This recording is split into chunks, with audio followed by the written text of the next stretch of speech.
Originally I was a trainer. I was a school teacher. Didn't actually know I'd become a facilitator at first. Originally I was an engineer. I worked in IT.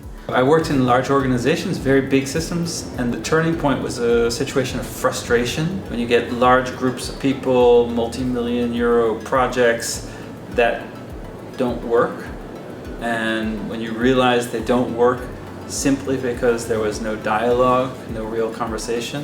I was asked by my CEO at the time, would I be interested in taking on a new role to be a coordinator of a big change process, and I would need to learn how to facilitate. I had no idea what facilitation was, so I got sent on a 5-day course, and it just completely opened my eyes to a new world. Up until that point I was all about bits and bytes and technical things, and this was about people. That's a wonderful question. Every time.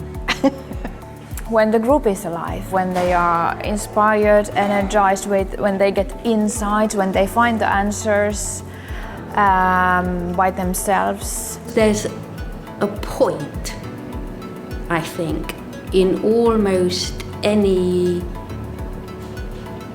gig, I'm going to call them, where as a facilitator you don't know what to do. The group has gone beyond your expectations. You didn't expect something to happen, and that is the most terrifying point of any event at all. But then you work with the group to overcome that, and there's a flow to that is absolutely wonderful. I oftentimes work with groups that have struggled with particular questions for a long time, and they feel stuck. And then by coming in as an external facilitator, I oftentimes help them to slow down and really listen to themselves.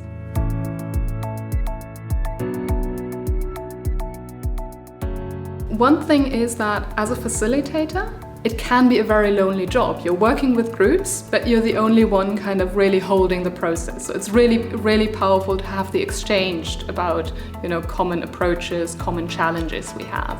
But what I also really appreciate is that as facilitators, we all have really different tools and different approaches of how we work with groups, how we work with different challenges. Here we share with many different cultures. They have new ideas, they have new ways of doing things, and just by hosting this event, I think it's just magical. It's a wonderful community, it's a very vibrant community. I always learn a lot. I also enjoy sharing my learning. Coming to places like this definitely gives birth to new projects, new collaborations, new friendships. People that I've met at other IAF conferences I've worked with, we've become partners and friends.